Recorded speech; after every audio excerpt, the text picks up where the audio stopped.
चीन और पाकिस्तान इस मिसाइल से सबसे ज्यादा घबराए हुए हैं, लेकिन सबसे बड़ा सवाल यह है कि भारत के पास कुल कितनी ब्रह्मोस मिसाइलें हैं और चीन क्यों यह पता लगाना चाह रहा कि भारत के पास कुल कितनी ब्रह्मोस मिसाइल है। चलिए इन सवालों के जवाब इस वीडियो में जानते हैं। दरअसल चीन के थिंक टैंक से लेकर वैश्विक रक्षा एक्सपर्टों तक हर कोई इस बात का अनुमान लगाने में टम हुआ है कि भारत के पास कितनी ब्रह्मोस है। ब्रह्मोस को दुनिया की सबसे तेज और अचूक सुपरसोनिक क्रूज मिसाइल माना जाता है। ये 2.8 से 9 मैक यानी करीब 3700 किलोमीटर प्रति घंटे की रफ्तार से उड़ान भरकर हमला कर सकता है। इसे थल, जल और वायु तीनों सेनाओं में शामिल किया जा सकता है। अब भारत इसका हाइपरसोनिक वर्जन यानी ब्रह्मोस 2 भी तैयार कर रहा, जिसकी गति 5 से 7 मैक होगी। लेकिन सवाल यह है कि भारत के पास कितनी ब्रह्मोस है। दरअसल भारत सरकार ने कभी भी ने ब्रह्मोस मिसाइलों की सही संख्या सार्वजनिक नहीं की, लेकिन 2018 में पूर्व रक्षा मंत्री मनोहर पर्रिकर ने बताया था कि भारतीय थल सेना के पास 5 रेजिमेंट ब्रह्मोस मिसाइलें थी। एक रेजिमेंट में औसतन 65 मिसाइलें होती हैं, यानी 20,188 तक भारतीय थल सेना के पास करीब 325 ब्रह्मोस मिसाइलें थी। इसके बाद से भारत ने कई और बैच में इन मिसाइलों की खरीद की है, लेकिन कोई आधिकारिक आंकड़ा नहीं बताया गया है। साल 2021 में चीन के थिंक टैंक ने दावा किया था कि भारत के पास कुल 14,000 ब्रह्मोस मिसाइलें हो सकती है। हालांकि हम आपको बता दें कि यह चीन की थिंक टैंक का आंकड़ा है, हम इसकी पुष्टि नहीं करते हैं। अब चीन के इस आंकड़े का आधार गोदरेज एयरस्पेस के उत्पादन से जुड़ी कुछ रिपोर्ट्स बताई गई है। गोदरेज एयरस्पेस जो ब्रह्मोस का एयर फ्रेम बनाती है, उसको पिछले कुछ सालों में बड़े ऑर्डर मिले हैं।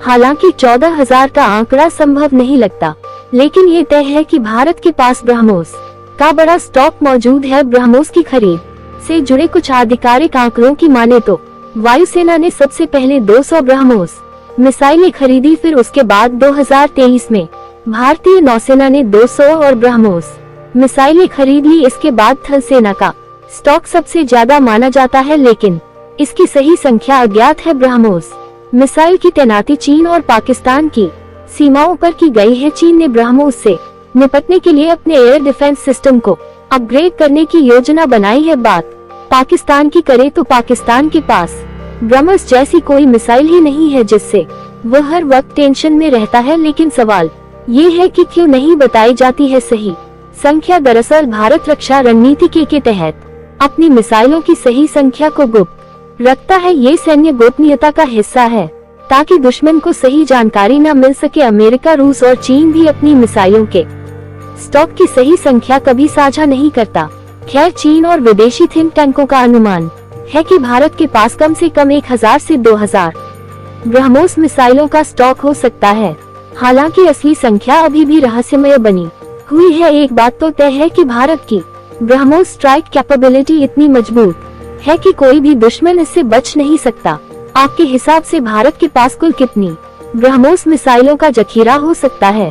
और 114 fighter jet, striker combat vehicles और G404 इंजन की। लेकिन क्या अमेरिका भारत को अपने पाले में कर लेगा? आइए जानते हैं इस डील के पीछे की पूरी खबर। दरअसल भारत और अमेरिका के बीच डिफेंस सेक्टर में रिश्ते लगातार मजबूत हो रहे हैं। पहले भारत सबसे ज्यादा हथियार रूस से खरीदता था, लेकिन अब अमेरिका तेजी से भारत के डिफेंस मार्केट में अपनी जगह बना रहा है। भारत दुनिया में सबसे बड़ा हथियार इंपोर्टर है और अमेरिका इसके बड़े सप्लायर्स में से एक बनना चाहता है। लेकिन यहाँ एक और सवाल खड़ा होता है कि क्या अमेरिका भारत को 164 फाइटर जेट्स डील में रिझाने में कामयाब होगा? दरअसल भारत ने 2023 में 114 मल्टी रोल फाइटर जेट्स के लिए सबसे बड़ा टेंडर निकाला था। इस डील के लिए दुनिया की सबसे बड़ी कंपनी होड़ में लगी हुई है लॉकहीड मार्टिन, जो यूएसए की कंपनी है। उसने इंडिया को F-21 फाइटर जेट का ऑफर किया है। बोइंग ये भी यूएसए की कंपनी है,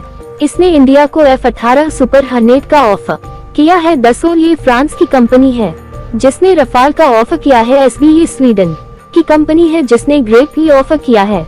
हालांकि लॉकहीड मार्टिन सबसे आगे है, लेकिन क्यों आगे है ये जान लेते हैं। दरअसल भारत में ही F-21 फाइटर जेट मैन्युफैक्चर करने का प्रस्ताव है। F-21 को खास तौर पर भारत के लिए डिजाइन किया गया है और भारत और अमेरिका के बीच पहले से ही रक्षा सहयोग मजबूत हुआ है। भारत और अमेरिका के बीच स्ट्राइकर कॉम्बैट व्हीकल्स को भारत में ही बनाने पर बातचीत चल रही है। अगर यह डील फाइनल होती है तो भारत को डिफेंस सेक्टर में एक नई पहचान मिलेगी और सेना की ताकत और बढ़ जाएगी। अब सवाल है कि क्या G404 इंजन की समस्या खत्म हुई? दरअसल भारत के स्वदेशी तेजस मार्क 1 और मार्क 2 लड़ाकू विमान G44 इंजन पर निर्भर है, जो जनरल इलेक्ट्रिक USA से आता है, लेकिन हाल ही में इसकी डिलीवरी में देरी हो रही थी, जिससे भारतीय वायुसेना के ऑन ऑपरेशंस प्रभावित हो रहे थे। तेजस मार्क 2 और MCA यानी एडवांस्ड मीडियम कॉम्बैट एयरक्राफ्ट के लिए इंजन सप्लाई कंफर्म है। जनरल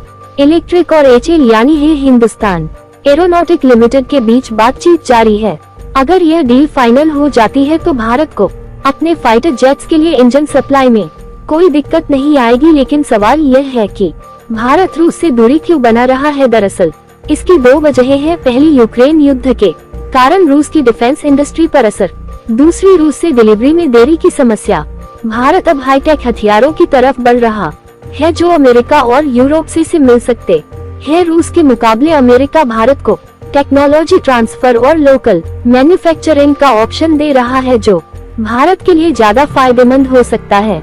डोनाल्ड ट्रंप या जो बाइडेन कोई भी राष्ट्रपति हो, अमेरिका चाहता है कि भारत उसके साथ डिफेंस डील करे। अमेरिका ने पहले ही टैरिफ वॉर के जरिए चीन और अन्य देशों पर दबाव बनाया। भारत के साथ ट्रेड बैलेंस को सुधारने के लिए डिफेंस डील एक बड़ा मौका है। अमेरिका भारत को हथियार बेचकर अपने डिफेंस सेक्टर को मजबूत करना चाहता है। अगर भारत ये डील करता है तो अमेरिका के साथ रणनीतिक साझेदारी और मजबूत होगी। मेक इन इंडिया को बढ़ावा मिलेगा, भारत की डिफेंस इंडस्ट्री को नई ऊंचाई मिलेगी। खैर, भारत और अमेरिका के बीच 114 fighter jets, striker combat vehicles और G404 इंजन को लेकर बड़े फैसले होने जा रहे हैं।